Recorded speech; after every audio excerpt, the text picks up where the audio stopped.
আজকে আমাদের আলোচ্য বিষয় একটি মহান নেতা, নেতাজি সুভাষচন্দ্র বসু।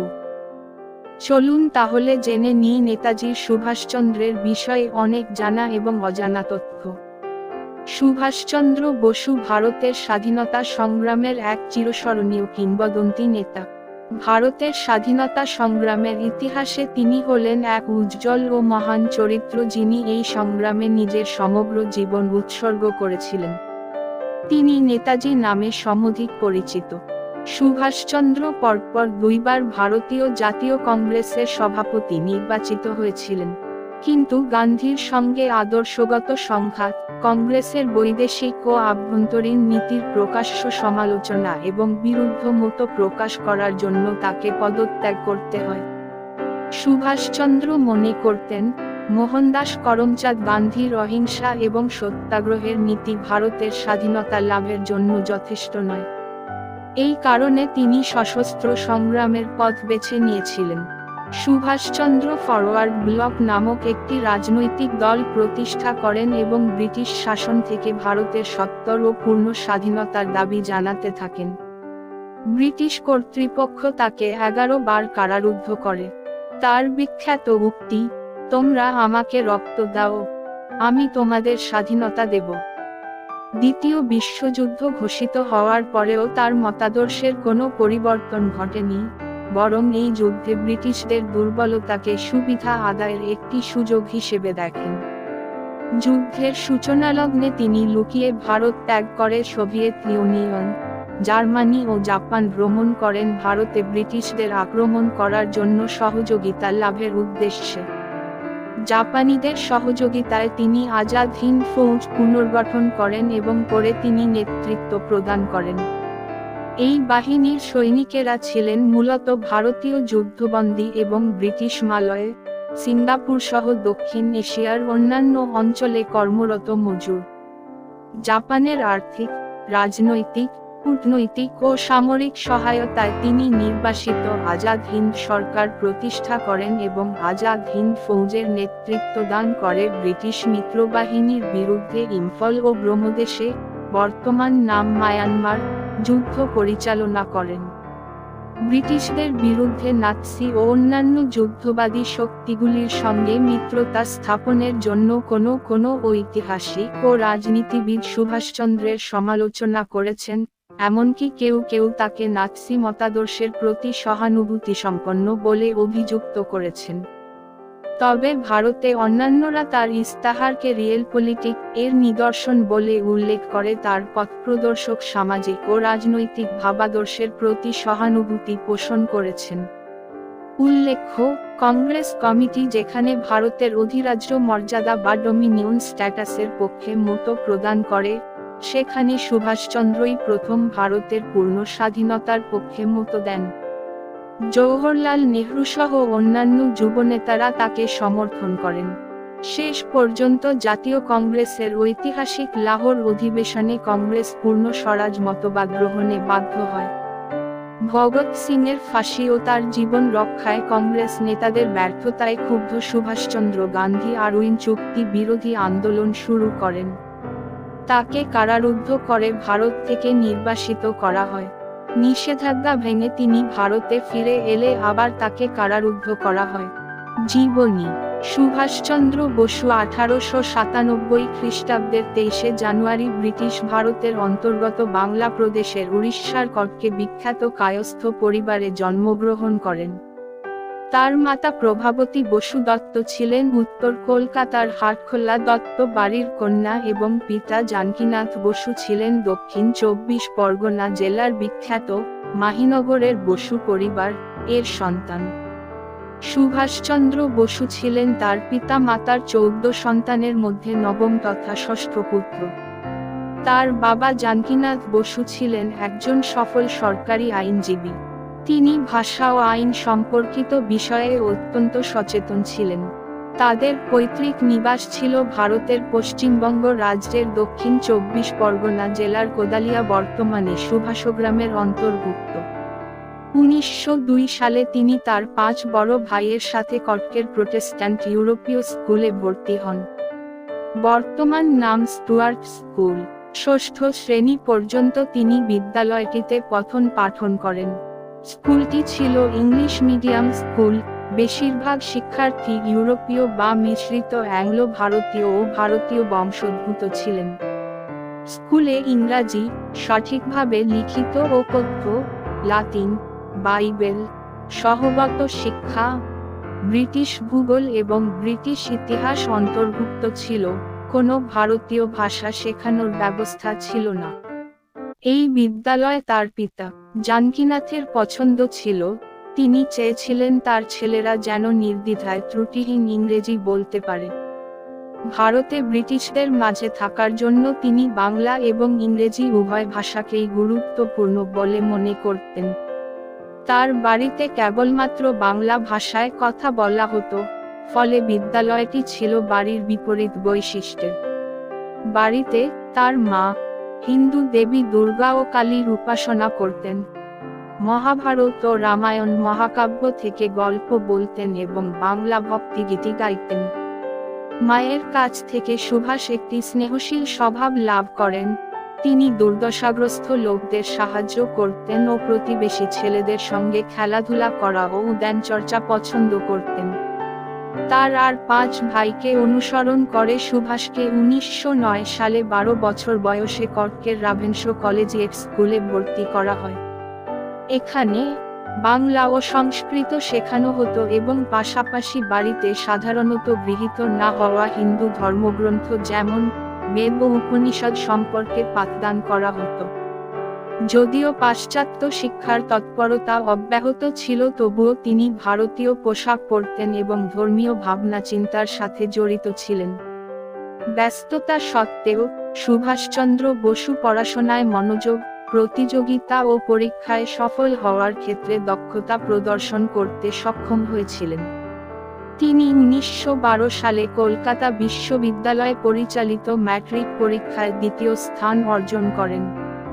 সুভাষচন্দ্র বসু আবারও তার 5 ভাইকে অনুসরণ করে 1913 সালে কলকাতার প্রেসিডেন্সি কলেজে ভর্তি হন। দর্শনকে অধ্যয়ন বিষয় হিসাবে নির্বাচিত করেন ও ক্যান্ট, হেগেল, বেকসন ও অন্যান্য পাশ্চাত্য দার্শনিকদের সম্পর্কে পড়াশোনা করেন। এর 1 বছর আগে হেমন্ত কুমার সরকারের সাথে বন্ধুত্ব করেন, যিনি ছিলেন সুভাষের অত্যন্ত অন্তরঙ্গ ও আধ্যাত্মিক আকুলতার সঙ্গী। সিভিল সার্ভিস পরীক্ষায় ভালো নম্বর পেয়ে তিনি প্রায় নিয়োগপত্র পেয়ে যান, কিন্তু বিপ্লব সচেতন দৃষ্টিভঙ্গি নিয়ে সেই নিয়োগ প্রত্যাখ্যান করেন। এই প্রসঙ্গে তিনি বলেছিলেন, কোনো সরকারের সমাপ্তি ঘোষণা করার সর্বশ্রেষ্ঠ পন্থা হলো তা থেকে নিজেকে প্রত্যাহার করে নেওয়া। এই সময় অমৃতসর হত্যাকাণ্ড ও 1919 সালের দমনমূলক রাওলাট আইন ভারতীয় জাতীয়তাবাদীদের বিক্ষুব্ধ করে তুলেছিল। ভারতে ফিরে সুভাষচন্দ্র স্বরাজ নামক সংবাদপত্রে লেখালেখি শুরু করেন এবং বঙ্গীয় প্রদেশ কংগ্রেস কমিটির প্রচারের দায়িত্বে নিযুক্ত হন। তার রাজনৈতিক গুরু ছিলেন বাংলায় মহান জাতীয়তাবাদের প্রবক্তা দেশবন্ধু চিত্তরঞ্জন দাস। সুভাষচন্দ্র ছিলেন একজন ধর্মপ্রাণ হিন্দু, কিন্তু আজাদ হিন্দ ফৌজ পরিচালনা ও স্বাধীনতা সংগ্রামের ক্ষেত্রে তিনি সম্পূর্ণ ধর্মনিরপেক্ষ ভাবধারায় সকল ধর্মাবলম্বীদের ঐক্যবদ্ধ করে তুলতে সক্ষম হয়েছিলেন। তিনি ধ্যানে অনেক সময় অতিবাহিত করতেন। স্বামী বিবেকানন্দের ভাবাদর্শ তাকে উদ্বুদ্ধ করেছিল। ছাত্রাবস্থা থেকে তিনি তার দেশপ্রেমিক সত্তার জন্য পরিচিত ছিলেন। কর্মজীবন ও রাজনীতিতে প্রবেশ। 1921 সালের 16 জুলাই 24 বছর বয়সী সুভাষচন্দ্র বসু ইংল্যান্ড থেকে ফিরে ভারতের বোম্বেতে পাড়ি দেন এবং অবিলম্বে গান্ধীর সঙ্গে সাক্ষাতের আয়োজন করেন। সে সময় 51 বছর বয়স্ক গান্ধী অসহযোগ আন্দোলনের নেতৃত্ব দিচ্ছিলেন, যা পূর্ববর্তী বছরে ভারতের সমাজে আলোড়ন সৃষ্টি করেছিল এবং পরবর্তী কয়েক দশকের মধ্যে ভারতকে স্বাধীনতার পথে নিয়ে গিয়েছিল। গান্ধী বোম্বেতে ছিলেন এবং সেদিন বিকেলেই বসুর সাথে দেখা করতে সম্মত হন। অনেক বছর পরে এক লেখায় এই সাক্ষাতের বিবরণে তিনি লেখেন, তিনি গান্ধীকে প্রশ্নবাণে জর্জরিত করেছিলেন। তার মতে গান্ধীর লক্ষ্য অস্পষ্ট ও তা অর্জনের জন্য তার পরিকল্পনা সুচিন্তিত ছিল না। গান্ধী এবং বসু প্রথম সাক্ষাতেই আন্দোলনের উপায় সম্পর্কে ভিন্নমত পোষণ করেন। গান্ধী অহিংস আন্দোলন সম্পর্কে ছিলেন আপোষহীন, তবে বসুর মতে ঔপনিবেশিক শক্তির বিরুদ্ধে যেকোনো উপায়ই গ্রহণযোগ্য ছিল। তারা পরিণতির প্রশ্নে ভিন্নমত পোষণ করেন। সুভাষচন্দ্র বসু একনায়কতান্ত্রিক শাসনের প্রতি আকৃষ্ট ছিলেন, কিন্তু গান্ধী সমপূর্ণ এর বিপরীত মত। ঐতিহাসিক গর্ডনের মতে গান্ধী অবশ্য বসুকে বাংলায় কংগ্রেস ও ভারতীয় জাতীয়তাবাদের নেতা CR দাসের পথে পরিচালিত করেন এবং তার মধ্যে বসু তার কাঙ্ক্ষিত নেতা খুঁজে পান। চিত্তরঞ্জন দাস গান্ধীর চেয়ে বেশি নমনীয় ও চরমপন্থার প্রতি বেশি সহানুভূতিশীল ছিলেন, যা সে সময় বাংলায় বসুর মতো আদর্শবাদী তরুণদের আকৃষ্ট করেছিল। চিত্তরঞ্জন সুভাষচন্দ্রকে জাতীয়তাবাদী রাজনীতিতে প্রবেশ করান।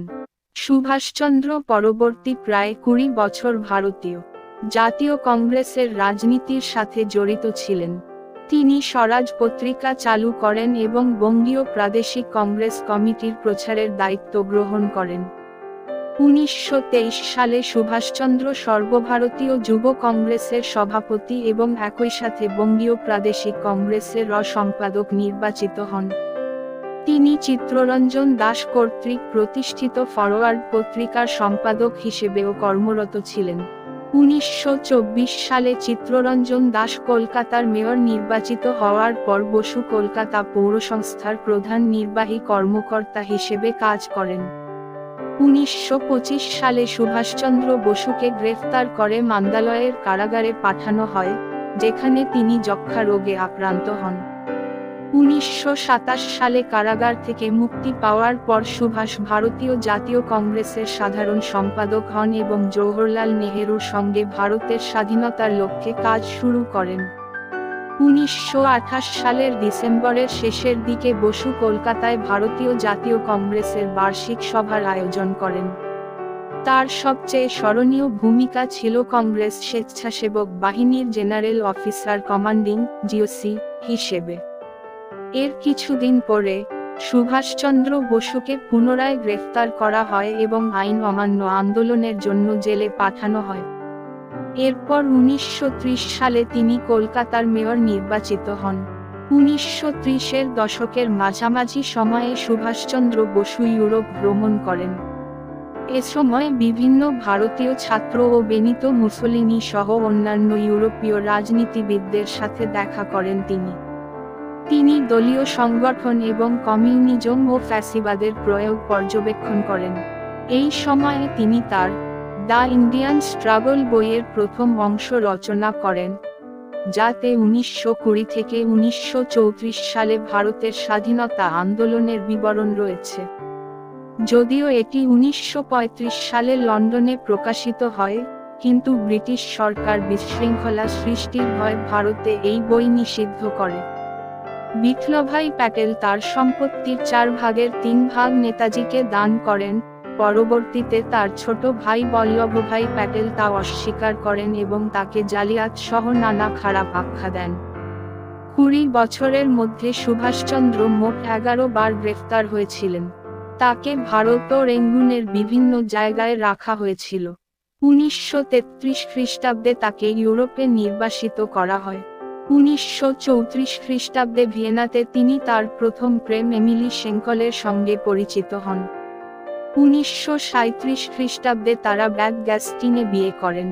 1938 সালে সুভাষচন্দ্র বসু ভারতীয় জাতীয় কংগ্রেস সম্পর্কে তার অভিমত সম্বন্ধে বলেন যে, রাজনৈতিক স্বাধীনতা লাভ এবং একটি সমাজতান্ত্রিক শাসন প্রতিষ্ঠার দ্বিমাত্রিক উদ্দেশ্য নিয়ে বৃহত্তর সাম্রাজ্যবাদ বিরোধী ফ্রন্টে সংগঠিত হওয়া উচিত। 1938 সাল অবধি সুভাষচন্দ্র জাতীয় পর্যায়ের নেতায় পরিণত হয়েছিলেন এবং কংগ্রেস দলের সভাপতি হিসেবে মনোনয়ন গ্রহণ করতে সম্মত হন। তিনি ব্রিটিশ সরকারের বিরুদ্ধে বল প্রয়োগ সহ শর্তহীন স্বরাজের পক্ষে অবস্থান গ্রহণ করেন। এর ফলে তার সাথে মোহনদাস গান্ধীর সংঘাত সৃষ্টি হয়, যিনি প্রকৃতপক্ষে বসুর সভাপতি পদের বিরোধিতা করেন। ফলশ্রুতিতে ভারতীয় জাতীয় কংগ্রেস দলটি বিভক্ত হয়ে যায়। বসু ঐক্য বজায় রাখার চেষ্টা করেন, কিন্তু গান্ধী সুভাষকে তার নিজস্ব পরিষদ গঠন করার পরামর্শ দেন। এই ঘটনায় বসু ও নেহেরুর মধ্যেও বিভাজন তৈরি হয়। সুভাষচন্দ্র একটি স্ট্রেচারে করে 1939 সালের কংগ্রেস সভায় হাজির হন।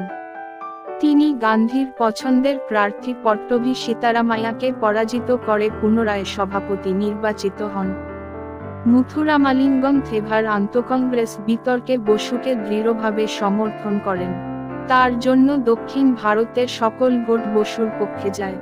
যা হোক, কংগ্রেস ওয়ার্কিং কমিটিতে গান্ধী নেতৃত্বাধীন দলের বিভিন্ন কৌশলের কারণে সুভাষচন্দ্র কংগ্রেস সভাপতির পদ থেকে পদত্যাগ করতে বাধ্য হন। 1939 সালের 22 জুন বসু ভারতীয় জাতীয় কংগ্রেসের অভ্যন্তরে নিখিল ভারত ফরওয়ার্ড ব্লক সংগঠিত করেন, মূলত বামপন্থী রাজনৈতিকদের মজবুত করার লক্ষ্যে, কিন্তু এর প্রধান শক্তি ছিল তার নিজের রাজ্য বাংলায়। শুরু থেকে সুভাষচন্দ্রের একনিষ্ঠ সমর্থক মুথুরামালিঙ্গম থেভার ফরওয়ার্ড ব্লকে যোগ দেন। একই বছরের 6 সেপ্টেম্বর বসু যখন মাদুরাই গিয়েছিলেন, তখন তার অভ্যর্থনার উদ্দেশ্যে মুথুরামালিঙ্গম একটি বিশাল র্যালির আয়োজন করেন। মাদুরাই যাওয়ার পথে সুভাষচন্দ্র বসু মুথুরামালিঙ্গমের আমন্ত্রণে ফরওয়ার্ড ব্লকের পক্ষে সমর্থন সংগ্রহে মাদ্রাজ ভ্রমণ করেন এবং সেখানে 3 দিন অতিবাহিত করেন। তার চিঠিপত্র প্রকাশ করে যে, ব্রিটিশ পরাধীনতার প্রতি তার স্পষ্ট অপছন্দ সত্ত্বেও তিনি তাদের পদ্ধতিগত ও নিয়মানুগ দৃষ্টিভঙ্গি এবং জীবনের প্রতি তাদের দৃঢ় শৃঙ্খলামূলক মনোভাব দ্বারা গভীরভাবে প্রভাবিত হয়েছিলেন। ইংল্যান্ডে তিনি ব্রিটিশ লেবার পার্টির বিভিন্ন নেতা ও রাজনৈতিক চিন্তাবিদ যেমন Lord Darwin, George Lansbury, Clement Attlee, Arthur Greenwood, Harold Laski, JBS. Haldane, Ivor Jennings, Gilbert Murray, George Douglas Howard Cole, Stafford Cripps প্রমুখের সঙ্গে ভারতের ভবিষ্যৎ সম্পর্কে মত বিনিময় করেন। তিনি বিশ্বাস করতে শুরু করেন যে স্বাধীন ভারতের অন্তত 2 দশক পর্যন্ত তুরস্কের কামাল আতাতুর্কের অনুরূপ সমাজতান্ত্রিক একনায়কতন্ত্র প্রয়োজন। আঙ্কারায় আতাতুর্কের সাথে তার দেখা করার অনুমতি ব্রিটিশ কর্তৃপক্ষ রাজনৈতিক কারণে প্রত্যাখ্যান করে। ইংল্যান্ডে তার সফরের সময় সুভাষচন্দ্র বেশ কয়েকজন রাজনীতিবিদের সাথে সাক্ষাতের চেষ্টা করেন, কিন্তু শুধুমাত্র লেবার পার্টি এবং উদারনৈতিক রাজনীতিবিদরা তার সাথে সাক্ষাৎ করতে সম্মত হন। কনজারভেটিভ পার্টির কর্মকর্তারা তার সাথে দেখা করতে অপারগতা প্রকাশ করেন, অথবা তিনি উপনিবেশ থেকে আসা একজন রাজনীতিবিদ ছিলেন বলে তাকে সৌজন্য দেখাতে তারা অস্বীকার করেন। দ্বিতীয় বিশ্বযুদ্ধ শুরু হওয়ার পর ব্রিটিশ ভারতের তৎকালীন গভর্নর জেনারেল লর্ড লিনলিথ্রো কংগ্রেস নেতৃত্বের সাথে আলোচনা না করেই ভারতের পক্ষে যুদ্ধ ঘোষণা করেন। সুভাষচন্দ্র বসু এই সিদ্ধান্তের প্রতিবাদ করার জন্য গণ আইন অমান্য আন্দোলন আয়োজনের পক্ষে প্রচারণা শুরু করেন, কিন্তু গান্ধীকে এর অপরিহার্যতা বোঝাতে ব্যর্থ হলে তিনি কলকাতার অন্ধকূপ হত্যা ঘটনার স্মরণে ডালহৌসি স্কোয়ারের এক কোণে নির্মিত হলওয়েল মনুমেন্ট অপসারণের দাবিতে গণবিক্ষোভের আয়োজন করেন। এ সময় তাকে গ্রেফতার করে কারারুদ্ধ করা হলেও 7 দিনের অনশন ধর্মঘটের পর 1940 সালের ডিসেম্বর মাসে তাকে মুক্তি দেওয়া হয়।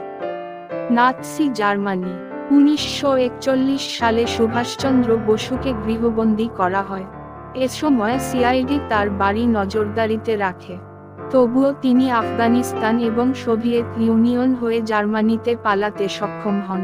পালানোর কয়েকদিন আগে তিনি নিঃসঙ্গ থাকার অজুহাতে ব্রিটিশ রক্ষীদের সাথে দেখা করা এড়িয়ে চলেন এবং লম্বা দাড়ি রাখেন। 1941 সালের 16 জানুয়ারি গভীর রাতে পালানোর সময় তিনি পাঠানদের বেশভূষা ধারণ করেন যাতে কেউ তাকে চিনতে না পারে। 1941 সালের 17 জানুয়ারি রাতে কলকাতায় তার এলগিন রোডের বাড়ি থেকে ব্রিটিশদের নজরদারি এড়িয়ে তার ভাগ্নে শিশির কুমার বসুকে সঙ্গে নিয়ে সুভাষচন্দ্র বসু পালাতে সক্ষম হন। তারা পালিয়ে তৎকালীন বিহার রাজ্যের গমহ রেলওয়ে স্টেশনে পৌঁছান। বর্তমানে এটি ঝাড়খণ্ড রাজ্যের নেতাজি সুভাষচন্দ্র বসু গমহ স্টেশন। তিনি তৎকালীন জার্মান সামরিক গোয়েন্দা সংস্থা আবওয়ের সাহায্যে পেশোয়ার পৌঁছান। সেখানে তিনি আকবর শাহ, মোহাম্মদ শাহ এবং ভগৎ রাম তলোয়ারের সাথে সাক্ষাৎ করেন। তাকে আকবর শাহের বিশ্বস্ত বন্ধু আবাদ খানের বাড়িতে নিয়ে যাওয়া হয়। 1941 সালের 26 জানুয়ারি তিনি আফগানিস্তান সংলগ্ন ব্রিটিশ ভারতের উত্তর পশ্চিম সীমান্ত প্রদেশ দিয়ে রাশিয়া পৌঁছানোর জন্য যাত্রা শুরু করেন। এর জন্য তিনি উত্তর পশ্চিম সীমান্ত প্রদেশের তৎকালীন ফরওয়ার্ড ব্লক নেতা মিয়া আকবর শাহের সাহায্য গ্রহণ করেন। শাহ তাকে একটি অভিনব ছদ্মবেশ ধারণের প্রস্তাব দেন। যেহেতু বসু পশতু ভাষার একটি শব্দও জানতেন না, ব্রিটিশদের জন্য কর্মরত পশতু বক্তাদের পক্ষে তাকে সহজেই শনাক্ত করা সম্ভব ছিল। এজন্য শাহ তাকে বধির এবং বোবা হওয়ার অভিনয় করার পরামর্শ দেন এবং সেখানকার উপজাতিদের অনুকরণে তার দাড়ি বৃদ্ধি করতে বলেন। তার পথপ্রদর্শক ভগৎ রাম তলোয়ার একজন সোভিয়েত গোয়েন্দা ছিল, যদিও সুভাষচন্দ্র বসু সে সম্পর্কে অবগত ছিলেন না। সুলতান মুহাম্মদ শাহ আগা খান এর সমর্থকেরা তাকে সীমান্ত পেরিয়ে আফগানিস্তানে যেতে সাহায্য করে, যেখানে আবওয়ের একটি ইউনিট তার সাথে দেখা করে ও কাবুল হয়ে আফগানিস্তান পেরিয়ে সোভিয়েত রাশিয়ার সীমান্তে পৌঁছাতে তাকে সাহায্য করে। একজন পশতুন বিমা এজেন্ট জিয়াউদ্দিন সেজে আফগানিস্তানে পৌঁছানোর পর তিনি তার ছদ্মবেশ পরিবর্তন করেন এবং একজন ইতালীয় অভিজাত ব্যক্তি, কাউন্ট অরল্যান্ডো মাজোত্তা সেজে ইতালীয় পাসপোর্টে মস্কো পৌঁছান। মস্কো থেকে তিনি রোমে পৌঁছান এবং সেখান থেকে জার্মানিতে পাড়ি দেন। রাশিয়ায় পৌঁছানোর পর সোভিয়েত গোয়েন্দা সংস্থা এনকেভিডি তাকে মস্কোতে নিয়ে যায়। তিনি আশা করেছিলেন যে ভারতে ব্রিটিশ শাসনের প্রতি রাশিয়ার ঐতিহ্যগত শত্রুতার ফলস্বরূপ তারা তার ভারতে উত্থান ঘটানোর পরিকল্পনাকে সমর্থন করবে। তবে সোভিয়েতদের প্রতিক্রিয়া দেখে তাকে হতাশ হতে হয়। তাকে দ্রুত মস্কোতে উপস্থিত জার্মান রাষ্ট্রদূত কাউন্ট ফন ডার শুলেনবার্গের কাছে হস্তান্তর করা হয়। তিনি এপ্রিলের শুরুতে একটি বিশেষ কুরিয়ার বিমানে করে সুভাষচন্দ্র বসুর বার্লিনে পৌঁছানোর ব্যবস্থা করেন। জার্মানিতে পৌঁছানোর পর তিনি জার্মান পৃষ্ঠপোষকতায় পরিচালিত আজাদ হিন্দ রেডিও সম্প্রচারের দায়িত্বে থাকা ভারতের স্পেশাল ব্যুরোর সাথে যুক্ত হন। তিনি বার্লিনে ফ্রি ইন্ডিয়া সেন্টার প্রতিষ্ঠা করেন এবং ভারতীয় যুদ্ধবন্দীদের মধ্য থেকে সৈন্য নিয়ে ভারতীয় সেনাবাহিনী গঠন করেন। অক্ষশক্তির হাতে বন্দী হওয়ার আগে এই সৈন্যরা উত্তর আফ্রিকায় ব্রিটিশদের পক্ষে যুদ্ধ করেছিল। ভারতীয় বাহিনীশপথ শুরুতে ভেরমাখট এর সাথে সংযুক্ত ছিল। এই ভেরমাখট হল নাৎসি জার্মানির ঐক্যবদ্ধ সামরিক বাহিনী। পরে তা ওয়াফেন এসএস বাহিনীর সাথে সংযুক্ত করা হয়। এর সদস্যরা হিটলার এবং সুভাষচন্দ্র বসুর প্রতি আনুগত্যের গ্রহণ করে। আমি ঈশ্বরের শপথ করে বলছি যে সুভাষচন্দ্র বসুর নেতৃত্বে ভারতের জন্য যুদ্ধে আমি জার্মান জাতীয় রাষ্ট্রের নেতা আডলফ হিটলারকে জার্মান সামরিক বাহিনীর সেনাপতি হিসেবে মেনে চলব। তিনি আজাদ হিন্দ বাহিনীর নেতৃত্বে নাৎসি সৈন্যদের দ্বারা সোভিয়েত ইউনিয়নের মধ্য দিয়ে ভারত আক্রমণের পরিকল্পনা করতেও প্রস্তুত ছিলেন। অনেকেই তার এই সিদ্ধান্ত নিয়ে প্রশ্ন তুলেছে, কারণ এই ধরনের আগ্রাসনের পর জার্মানদের সহজে ভারত ছেড়ে যেতে রাজি করানো যেত না, যার ফলে যুদ্ধে অক্ষশক্তির বিজয়ও ঘটতে পারত। সব মিলিয়ে 3000 ভারতীয় যুদ্ধবন্দী আজাদ হিন্দ বাহিনীতে যোগদান করেন। তবে খুশি হওয়ার বদলে সুভাষচন্দ্র বসু বেশ চিন্তিত ছিলেন। বামপন্থী রাশিয়ার একজন ভক্ত হিসেবে হিটলারের ট্যাঙ্কের সোভিয়েত সীমান্ত অতিক্রম দেখে তিনি বিধ্বস্ত হয়ে পড়েন। পরিস্থিতি আরও খারাপ হয় যখন নাৎসি বাহিনীর পশ্চাদপসরণ শুরু হয়, কেননা এতে ভারত থেকে ব্রিটিশদের বিতাড়িত করতে সাহায্য প্রদান করার মতো কোন অবস্থান জার্মান বাহিনীর থাকবে না। 1942 সালের মে মাসে হিটলারের সাথে তার সাক্ষাতের পর তার সন্দেহ আরও দৃঢ় হয় এবং তিনি বিশ্বাস করতে শুরু করেন যে হিটলার তার সৈন্যদের ব্যবহার করে যুদ্ধক্ষেত্রের চেয়ে প্রচারণার জয়ী হতেই বেশি আগ্রহী। তাই 1943 সালের ফেব্রুয়ারি মাসে তিনি একটি জার্মান ইউ-বোটে করে জাপান চলে যান। এর ফলে জার্মানিতে তার সৈন্যরা নেতৃত্বহীন এবং হতাশাগ্রস্ত হয়ে পড়ে। সুভাষচন্দ্র বসু 1941 থেকে 1943 সাল পর্যন্ত বার্লিনে বসবাস করেন। 1934 সালে জার্মানিতে তার প্রথম সফরের সময় তার সাথে একজন অস্ট্রীয় পশু চিকিৎসকের কন্যা এমিলি শেঙ্কল এর পরিচয় হয়। তিনি এমিলিকে 1937 সালে বিয়ে করেন। তাদের কন্যার নাম অনিতা বসু পাফ। বসুর দল ফরওয়ার্ড ব্লক এই তথ্য অস্বীকার করেছে। জাপান অধিকৃত এশিয়া 1943 সালে জার্মানি ভারতের স্বাধীনতা অর্জনে সাহায্য করতে পারবে না বুঝতে পেরে সুভাষচন্দ্র বসু জাপান চলে যান। তিনি জার্মান ডুবোজাহাজ ইউ-180 করে মাদাগাস্কারের দক্ষিণ পূর্ব অঞ্চলে পৌঁছান, যেখানে তাকে বাকি পথ পাড়ি দেওয়ার জন্য জাপানি ডুবোজাহাজ আই-29 স্থানান্তর করা হয়। এটি দ্বিতীয় বিশ্বযুদ্ধে দুটি ভিন্ন নৌবাহিনীর দুটি ডুবোজাহাজের মধ্যে ঘটা একমাত্র বেসামরিক ব্যক্তির হস্তান্তর। জাপানি গোয়েন্দা বিভাগ ফুজিওয়ারা কিকান এর প্রধান মেজর এবং যুদ্ধোত্তর লেফটেন্যান্ট জেনারেল ইউআইচি ফুজিওয়ারা সর্বপ্রথম আজাদ হিন্দ ফৌজ গঠনের কথা ভাবেন। ফুজিওয়ারার লক্ষ্য ছিল একটি সেনাবাহিনী গঠন করা যা জাপানি সেনাবাহিনীর পাশাপাশি যুদ্ধ করবে। তিনি সর্বপ্রথম ভারতীয় স্বাধীনতা লীগের ব্যাংকক অধ্যায়ের সভাপতি প্রীতম সিং ধিলোনের সাথে সাক্ষাৎ করেন এবং প্রীতম সিং এর যোগাযোগের মাধ্যমে 1941 সালের ডিসেম্বরে পশ্চিম মালয় উপদ্বীপে বন্দী ব্রিটিশ ভারতীয় সেনা অধিনায়ক মোহন সিংকে নিয়োগ দেন। 1941 সালের ডিসেম্বরের দ্বিতীয়ার্ধে ফুজিওয়ারা ও মোহন সিং এর মধ্যে আলোচনার ফলে প্রথম আজাদ হিন্দ ফৌজ গঠিত হয়। 1942 সালের জানুয়ারির প্রথম সপ্তাহে তারা যৌথভাবে এর নাম মনোনীত করেন। প্রবাসী জাতীয়তাবাদী নেতা রাসবিহারী বসুর নেতৃত্বে পরিচালিত তৎকালীন ভারতীয় স্বাধীনতা লীগ এর সমর্থনে এগুলো হয়। 1942 সালের ডিসেম্বরে হিকারি কিকান এবং মোহন সিং মধ্যে মতানৈক্য ঘটার পর প্রথম আজাদ হিন্দ ফৌজ ভেঙে দেওয়া হয়।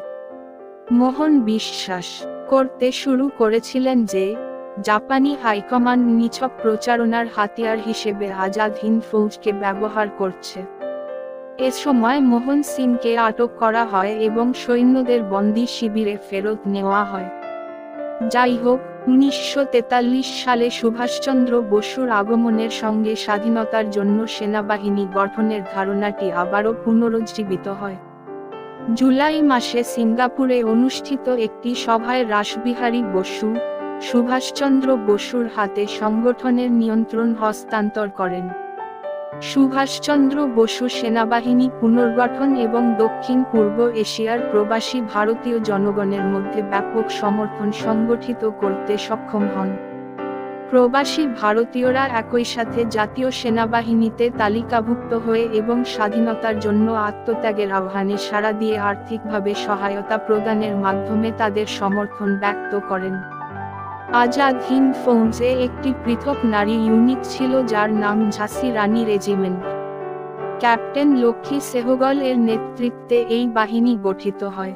এটিকে এশিয়ায় এ ধরনের প্রথম দৃষ্টান্ত হিসেবে বিবেচনা করা হয়। সামরিক প্রতিকূলতার মুখোমুখি হয়েও সুভাষচন্দ্র বসু আজাদ হিন্দ আন্দোলনের প্রতি সমর্থন বজায় রাখতে সক্ষম হন। 1944 সালের 4 জুলাই বর্মায় ভারতীয়দের এক সমাবেশে আজাদ হিন্দ ফৌজের জন্য একটি ভাষণ প্রদানের সময় তার সবচেয়ে বিখ্যাত উক্তিটি উচ্চারিত হয়, তোমরা আমাকে রক্ত দাও, আমি তোমাদের স্বাধীনতা দেব। এর মাধ্যমে তিনি ভারতের জনগণকে ব্রিটিশ রাজের বিরুদ্ধে লড়াইয়ে যোগ দেওয়ার আহ্বান জানান। আজাদ হিন্দ ফৌজের সৈন্যরা অস্থায়ী সরকার আরজি হুকুমত এ আজাদ হিন্দের অধীনে ছিল। এই সরকার নিজস্ব মুদ্রা, ডাকটিকিট, আদালত এবং সিভিল কোড উপস্থাপন করে এবং অক্ষশক্তির 9টি তৎকালীন রাষ্ট্র, জার্মানি, জাপান, ইতালীয় সমাজতান্ত্রিক প্রজাতন্ত্র, জার্মানি নিয়ন্ত্রিত ক্রোয়েশিয়া, চীন, বর্মা, মানচুকুও, জাপান নিয়ন্ত্রিত ফিলিপাইন একে স্বীকৃতি দেয়। এই রাষ্ট্রগুলোর মধ্যে 5টি অক্ষশক্তির অধীনে প্রতিষ্ঠিত। এই সরকার 1943 সালের নভেম্বর মাসে পর্যবেক্ষক হিসেবে তথাকথিত বৃহত্তর পূর্ব এশিয়া সম্মেলনে অংশগ্রহণ করে। আজাদ হিন্দ ফৌজের প্রথম দায়িত্ব ছিল পূর্ব ভারতীয় সীমান্তের মণিপুরের দিকে জাপানি আগ্রাসনে সহায়তা করা। জাপানিরা আরাকানে হামলার সময় এবং একই সাথে ইম্ফল ও কোহিমার দিকে আগ্রাসনের সময় আজাদ হিন্দ ফৌজের বিশেষ বাহিনী বাহাদুর গ্রুপ শত্রু রেখার পিছনে বিভিন্ন অপারেশনে অংশ নেয়। জাপানিরা 1942 সালে আন্দামান ও নিকোবর দ্বীপপুঞ্জ দখল করে নেয় এবং এর 1 বছর পর সেখানে লেফটেন্যান্ট কর্নেল এডি লোকনাথনকে গভর্নর জেনারেল করে অস্থায়ী সরকার ও আজাদ হিন্দ ফৌজ প্রতিষ্ঠিত হয়। দ্বীপগুলির নাম পরিবর্তন করে সিন্ধ ও স্বরাজ রাখা হয়। যদিও দ্বীপ প্রশাসনের মূল নিয়ন্ত্রণ জাপানি নৌবাহিনীর হাতেই ছিল।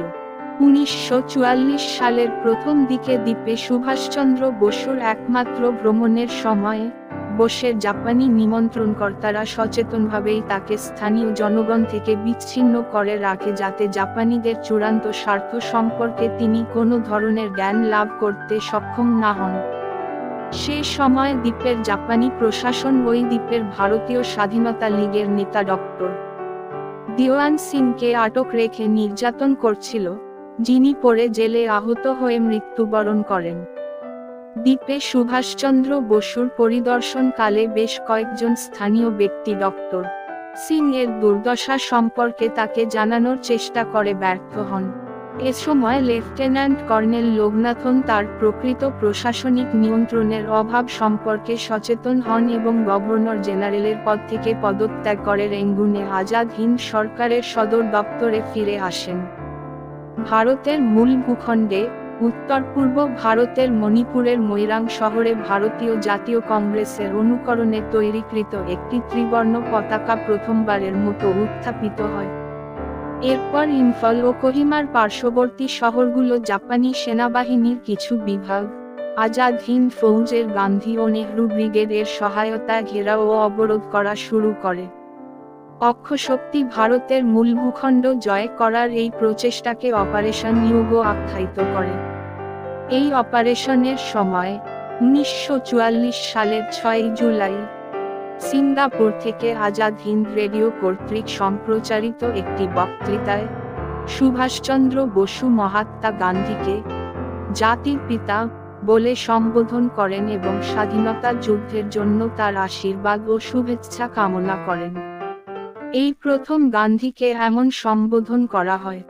এই দুই শহর দখল করার দীর্ঘ প্রচেষ্টায় জাপানি সম্পদ ক্রমাগত হ্রাস পেতে থাকে ও পরিশেষে অপারেশন ইউগো ব্যর্থ প্রমাণিত হয়। কয়েক মাস ধরে এই দুই শহরে জাপানিদের আক্রমণের সময় কমনওয়েলথ বাহিনী শহরের ভেতরে আটকে ছিল। কমনওয়েলথ বাহিনী তারপর পাল্টা আক্রমণ করে ও অক্ষশক্তির গুরুতর ক্ষতিসাধন করে। ফলে জাপানিরা বার্মিজ এলাকায় পশ্চাদপসরণ করতে বাধ্য হয়। কোহিমা ও ইম্ফলের যুদ্ধে জাপানিদের পরাজয়ের পর ভারতের মূল ভূখণ্ডে আজাদ হিন্দ সরকারের একটি ঘাঁটি স্থাপনের লক্ষ্য চিরকালের জন্য ব্যর্থতায় পর্যবসিত হয়। তবুও আজাদ হিন্দ ফৌজ বর্মায় ব্রিটিশ ভারতীয় সেনাবাহিনীর বিরুদ্ধে মেকটিলা, মান্দালয়, বাগো, মাউন্ট পোপা ইত্যাদি অঞ্চলে গুরুত্বপূর্ণ কিছু যুদ্ধে অংশগ্রহণ করে। যাই হোক, রেঙ্গুনের পতনের সঙ্গে সুভাষচন্দ্র বসুর সরকার একটি কার্যকর রাজনৈতিক সত্তা হিসেবে অস্তিত্ব হারিয়ে ফেলে। তথ্যসূত্র প্রয়োজন এরপর লেফটেন্যান্ট কর্নেল লোকনাথনের অধীনে আজাদ হিন্দ ফৌজের একটি বড় অংশ আত্মসমর্পণ করে। অবশিষ্ট সৈন্যরা সুভাষচন্দ্র বসুর সঙ্গে মালয়ে পশ্চাদপসরণ করে অথবা থাইল্যান্ডের দিকে যাত্রা করে। যুদ্ধ শেষে জাপানের আত্মসমর্পণ আজাদ হিন্দ ফৌজের সমাপ্তি ঘটায়। এরপর বন্দীদের ভারতে ফেরত পাঠানো হয় এবং কিছু সৈন্যকে বিশ্বাসঘাতকতার দায়ে দণ্ডিত করা হয়। ভারতীয় জাতীয় সেনাবাহিনী। ভারতীয় জাতীয় সেনাবাহিনী বা ইন্ডিয়ান ন্যাশনাল আর্মি মূলত গড়ে উঠেছিল জাতীয়তাবাদী নেতা রাসবিহারী বসুর হাতে। 1943 খ্রিস্টাব্দে রাসবিহারী বসু এই সেনাবাহিনীর দায়িত্ব সুভাষচন্দ্র বসুকে হস্তান্তর করেন। একটি আলাদা নারী বাহিনী, রানী লক্ষ্মীবাঈ কমব্যাট সহ এতে প্রায় 85,000 সৈন্য ছিল।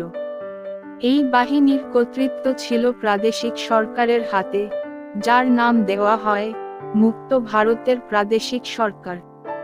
এই সরকারের নিজস্ব মুদ্রা, আদালত ও আইন ছিল। অক্ষশক্তির 9টি দেশ এই সরকারকে স্বীকৃতি দান করে। INA-র সৈন্যরা জাপানিদের আরাকান ও মেইক্কিলার যুদ্ধে সাহায্য করে। সুভাষচন্দ্র বসু আশা করেছিলেন, ব্রিটিশদের উপর INA-র হামলার খবর শুনে বিপুল সংখ্যক সৈন্য ভারতীয় সেনাবাহিনী থেকে হতাশ হয়ে INA-তে যোগ দেবে। কিন্তু এই ব্যাপারটি তেমন ব্যাপকভাবে ঘটল না। বিপরীত দিকে, যুদ্ধ পরিস্থিতির অবনতির সঙ্গে সঙ্গে জাপান তার সৈন্যদের INA থেকে সরিয়ে নিতে থাকে। একই সময় জাপান থেকে অর্থের সরবরাহ কমে যায়। অবশেষে, জাপানের আত্মসমর্পণের সঙ্গে সঙ্গে INA আত্মসমর্পণ করে। 1934 খ্রিস্টাব্দে বর্মার, বর্তমান নাম মায়ানমার, মান্দালয়ের জেলে বন্দী থাকা অবস্থায় সুভাষচন্দ্র গুরুতর অসুস্থ হয়ে পড়েন। ব্রিটিশ সরকার তাকে এক শর্তে মুক্তি দিতে রাজি হন যে, ভারতের কোনো ভূখণ্ড না ছুঁয়ে তিনি যদি বিদেশে কোথাও পাড়ি দেন তবে মুক্তি পাওয়া যাবে। সুভাষচন্দ্র ইউরোপে যাওয়া মনস্থ করেন ও ভিয়েনা পৌঁছান। 2 বছর চিকিৎসাধীন থাকার সময়ে অবসরে তিনি 2টি বই লেখার সিদ্ধান্ত নেন। তার আত্মজীবনী, ইন্ডিয়ান পিলগ্রিম, আর India's struggle for freedom.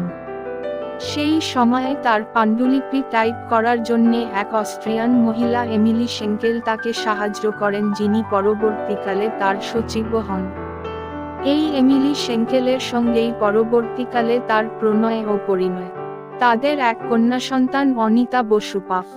Emily শেঙ্কেল কখনো ভারতে আসেননি, কিন্তু বৃহত্তর বসু পরিবার ও নেতাজির সহযোগীদের সঙ্গে তার চিরকাল যোগাযোগ ও সুসম্পর্ক ছিল। 1996 খ্রিস্টাব্দে তিনি প্রয়াত হন। অনিতা বসু পাফ তার পিতার দেশ ভারতে বহুবার এসেছেন। তিনি পেশায় অর্থনীতিবিদ, তার স্বামী মার্টিন পাফ জার্মান পার্লামেন্টের প্রাক্তন সদস্য। তাদের 2 পুত্র ও 1 কন্যা। মৃত্যু। ঐতিহাসিকদের মতে 1945 সালের 18 আগস্ট, সুভাষচন্দ্র বসুকে বহনকারী জাপানি বিমান, জাপান শাসিত ফর্মোসায়, বর্তমান নাম তাইওয়ান, বিধ্বস্ত হওয়ার পর আগুনে দগ্ধ হয়ে বসুর মৃত্যু ঘটে। তবে, তার অনেক অনুগামী, বিশেষত বাংলায়, সে সময় ঘটনাটি অস্বীকার করে এবং এমনকি এখনও তার মৃত্যু সম্পর্কিত পরিস্থিতি ও তথ্য অবিশ্বাস করে। তার মৃত্যুর কয়েক ঘন্টার মধ্যেই বহু ষড়যন্ত্র তত্ত্ব আবির্ভূত হয় এবং দীর্ঘকাল এগুলো তার মৃত্যু সম্পর্কে বিভিন্ন কল্পকাহিনী জীবিত রেখেছে। তাইওকুতে দুপুর 2:30টার দিকে যখন সুভাষচন্দ্র বসুকে নিয়ে বোমারু বিমানটি উড্ডয়ন শুরু করে, তখনই এর যাত্রীরা বিমানের ইঞ্জিন থেকে একটি বিকট শব্দ শুনতে পান। রানওয়ের টারম্যাক থেকে কারিগরেরা বিমান থেকে কিছু পড়ে যেতে দেখেন। পড়ে যাওয়া উচিত ছিল পাসপোর্ট সাইজের বস্তু ছিল পোর্ট সাইড ইঞ্জিন অথবা এর একটি অংশ এবং প্রপেলার। বিমানটি দ্রুত ডান দিকে ঝাঁকুনি দিয়ে এবং ভূমিতে বিধ্বস্ত হয়ে 2 ভাগে বিভক্ত হয়ে পড়ে এবং আগুনে বিস্ফোরিত হয়। বিমানের ভেতরে পাইলট, সহকারী পাইলট এবং জাপানি কোয়ান্তুং সেনাবাহিনীর vice chief of staff lieutenant general Tsunamasa Shidei, যার সুভাষচন্দ্র বসুর পক্ষে সোভিয়েত সেনাবাহিনীর সাথে মাঞ্চুরিয়ায় আলোচনা করার কথা ছিল, তাৎক্ষণিকভাবে নিহত হন। সুভাষচন্দ্র বসুর সহচর হাবিবুর রহমান কিছু সময়ের জন্য অচেতন হয়ে যান এবং বসু চেতনা না হারালেও তার দেহ জ্বালানিতে সিক্ত হয়ে ওঠে। রহমান চেতনা ফিরে পাওয়ার পর তারা পিছনের দরজা দিয়ে বের হওয়ার চেষ্টা করে ব্যর্থ হন। তারপর তারা আগুনের মধ্য দিয়েই দৌড়ে সামনে দিয়ে বের হওয়ার সিদ্ধান্ত নেন। বন্দরের লোকেরা বিমানের কাছে এসে দেখেন দুজন লোক তাদের দিকে ছুটে আসছে, যাদের মধ্যে একজনের শরীরে আগুন জ্বলছে। এই ব্যক্তিটি ছিলেন সুভাষচন্দ্র বসু। তার পোশাক জ্বালানি চুইয়ে তাৎক্ষণিকভাবে প্রজ্বলিত হয়ে ওঠে। রহমান এবং অন্য কয়েকজন মিলে আগুন নেভাতে সক্ষম হলেও লক্ষ্য করেন যে সুভাষচন্দ্রের মুখ ও মাথা গুরুতরভাবে দগ্ধ হয়েছে। জয়েস লেব্রার মতে, একটা লরি যেটা অ্যাম্বুলেন্স হিসেবে কাজে লাগানো হয়েছিল, তা দ্রুত সুভাষচন্দ্র এবং অন্য যাত্রীদের তাইহুপুর দক্ষিণে নানমন সৈনিক হাসপাতালে নিয়ে যায়। বিমান বন্দরের কর্মচারীরা বেলা ৩টা নাগাদ হাসপাতালের সার্জন ইনচার্জ ডক্টর তানেওশি ইয়োশিমির সাথে যোগাযোগ করেন। তারা হাসপাতালে পৌঁছানোর সময় ও তার কিছুক্ষণ পরও সুভাষচন্দ্র বসু সচেতন ও সংহত ছিলেন। ডক্টর ইয়োশিমি এসে তৎক্ষণাৎ দেখলেন বসুর শরীরের বিভিন্ন অঙ্গ, বিশেষত তার বুকে তৃতীয় মাত্রার দহন বা থার্ড ডিগ্রি বার্ন সংঘটিত হয়েছে। এতে তার সন্দেহ হয় যে বসু বাঁচবেন কিনা। ডক্টর ইয়োশিমি তৎক্ষণাৎ বসুর চিকিৎসা শুরু করেন এবং তাকে সাহায্য করেন ডক্টর সুরুতা। এই চিকিৎসা সত্ত্বেও শীঘ্রই সুভাষচন্দ্র বসু কোমায় চলে যান। কয়েক ঘন্টা পর 1945 সালের 18 আগস্ট শনিবার রাত 9টা থেকে 10টার মধ্যে 48 বছর বয়স্ক সুভাষচন্দ্র বসু মৃত্যুবরণ করেন। দুদিন পর 1945 খ্রিস্টাব্দের 20 আগস্ট তাইহুপু শ্মশানে সুভাষচন্দ্র বসুর মরদেহ দাহ করা হয়। যদিও তার মৃতদেহ কাউকে দেখানো হয়নি, এমনকি মৃতদেহের কোনো ছবিও তোলা হয়নি। 1945 খ্রিস্টাব্দের 23 আগস্ট জাপানি সংবাদ সংস্থা কর্তৃক সুভাষচন্দ্র এবং শিদেয়ার মৃত্যুর খবর ঘোষণা করা হয়। 7ই সেপ্টেম্বর একজন জাপানি অফিসার লেফটেন্যান্ট তাৎসুও হাশিদা সুভাষচন্দ্রের চিতাভস্ম টোকিওতে বয়ে নিয়ে যান এবং পরদিন সকালে তা টোকিওর ভারতীয় স্বাধীনতা লীগের সভাপতি রামা মূর্তির হাতে তুলে দেন। 14ই সেপ্টেম্বর টোকিওতে সুভাষচন্দ্র বসুর জন্য একটি স্মরণসভা অনুষ্ঠিত হয় এবং তার কয়েকদিন পর তার চিতাভস্ম টোকিওর নিচিরেন বৌদ্ধধর্ম সম্প্রদায়ের রেনকোজি মন্দির এর সন্ন্যাসীর কাছে জমা দেওয়া হয়। এরপর থেকে তা সেখানে স্থায়ীভাবে রাখা হয়েছে। আজাদ হিন্দ ফৌজের কর্মীদের মধ্যে সুভাষচন্দ্র বসুর মৃত্যু নিয়ে ব্যাপক অবিশ্বাস ও বিহ্বলতা বিরাজ করছিল। সবচেয়ে বেশি প্রভাবিত হন মালয় এবং সিঙ্গাপুরের তরুণ তামিল ভারতীয়রা, নারী ও পুরুষ উভয়ই, যারা আজাদ হিন্দ ফৌজে তালিকাভুক্ত বেসামরিক নাগরিকদের সিংহভাগ গঠন করেছিল। এ সময় আজাদ হিন্দ ফৌজের পেশাদার সৈন্যরা, যাদের অধিকাংশই পাঞ্জাবি, অনিশ্চিত ভবিষ্যতের সম্মুখীন হন। অনেকে আবার ব্রিটিশদের পক্ষ থেকে ভয়াবহ প্রতিশোধ প্রত্যাশা করতে শুরু করেন। ভারতীয় জাতীয় কংগ্রেসের আনুষ্ঠানিক অবস্থান, মোহনদাস করমচাঁদ গান্ধী কর্তৃক অমৃতা কাউরের উদ্দেশ্যে লেখা একটি চিঠির মাধ্যমেই সংক্ষেপে প্রকাশ করা যায়, সুভাষ বসু ভালোভাবে মৃত্যুবরণ করেছেন। তিনি বিপথগামী হওয়া সত্ত্বেও নিঃসন্দেহে একজন দেশপ্রেমিক ছিলেন। গান্ধীর সঙ্গে বিবাদ এবং যাকে তারা জাপানি ফ্যাসিবাদ বলে বিবেচনা করে তার সঙ্গে হাত মেলানোর জন্য কংগ্রেসের অনেক সদস্যই সুভাষচন্দ্রকে ক্ষমা করতে পারেনি। দ্বিতীয় বিশ্বযুদ্ধে অংশ নেওয়া ব্রিটিশ ভারতীয় সেনাবাহিনীর প্রায় 25 লক্ষ ভারতীয় সৈন্য আজাদ হিন্দ ফৌজ সম্পর্কে দ্বিধান্বিত ছিল। অনেকে আজাদ হিন্দ ফৌজের সদস্যদের বিশ্বাসঘাতক হিসেবে দেখত এবং চাইত যে তাদের শাস্তি হোক, আবার অন্যরা তাদের প্রতি সহানুভূতি প্রকাশ করত। ব্রিটিশ রাজ আজাদ হিন্দ ফৌজকে গুরুতর হুমকি মনে না করলেও এর 300 অফিসারের বিরুদ্ধে বিশ্বাসঘাতকতার জন্য বিচার শুরু করে, কিন্তু পরিশেষে তা থেকেও পিছিয়ে আসে। বিখ্যাত উক্তি সম্পাদনা। সুভাষচন্দ্র বসুর সবচেয়ে বিখ্যাত উক্তি হল, তোমরা আমাকে রক্ত দাও, আমি তোমাদের স্বাধীনতা দেব। তার আরও একটি বিখ্যাত উক্তি হল, দিল্লি চলো, যা তিনি আইএনএ সেনাবাহিনীকে অনুপ্রাণিত করার জন্য বলতেন। জয় হিন্দ তার ব্যবহৃত আরও একটি স্লোগান, যা পরবর্তীতে ভারত সরকার এবং ভারতীয় সশস্ত্র বাহিনী কর্তৃক গৃহীত হয়েছিল। তার উদ্ভাবিত আরও একটি স্লোগান ছিল, ইত্তেহাদ, এতেমাদ, কুরবানি। এছাড়া আজাদ হিন্দ ফৌজে, ইনকিলাব জিন্দাবাদ স্লোগানটি ব্যবহার করেছিলেন। এটি মাওলানা হযরত মোহানি দ্বারা নির্মিত হয়েছিল। সম্মান দান। রবীন্দ্রনাথ ঠাকুর সুভাষচন্দ্রকে দেশনায়ক টিকা 4 আখ্যা দিয়ে তাসের দেশ নৃত্যনাট্যটি তাকে উৎসর্গ করেন।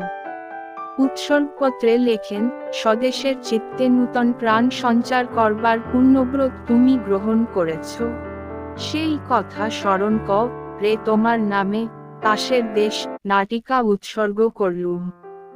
আজাদ হিন্দ ফৌজের অভিযান ব্যর্থতায় পর্যবসিত হলেও সুভাষচন্দ্রের শৌর্য ও আপোষহীন রণনীতি তাকে ভারতব্যাপী জনপ্রিয়তা দান করে। নেতাজির জন্মদিন বর্তমানে পশ্চিমবঙ্গে, ত্রিপুরায়, অসমে ও ওড়িশায় রাষ্ট্রীয় ছুটির দিন হিসেবে পালিত হয়।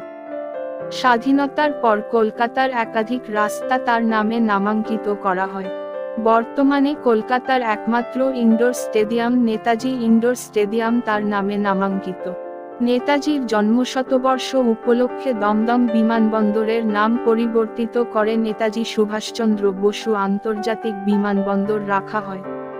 তার নামে কলকাতায় স্থাপিত হয় নেতাজি সুভাষ মুক্ত বিশ্ববিদ্যালয় ও নেতাজি সুভাষ ইঞ্জিনিয়ারিং কলেজ এবং দিল্লিতে স্থাপিত হয় Netaji Subhas institute of technology. Kolkata মেট্রোর 2টি স্টেশন বর্তমানে নেতাজির নামাঙ্কিত, নেতাজি ভবন, পূর্বনাম ভবানীপুর, ও নেতাজি, পূর্বনাম কুর্ঘাট। এরকমই বিশ্বের আরও মহাপুরুষদের জীবন কাহিনী বা অজানা তথ্য জানতে এবং বিশ্বের নানা ইতিহাস ও অজানা তথ্য পেতে এই চ্যানেলটি অবশ্যই সাবস্ক্রাইব করে রাখবেন।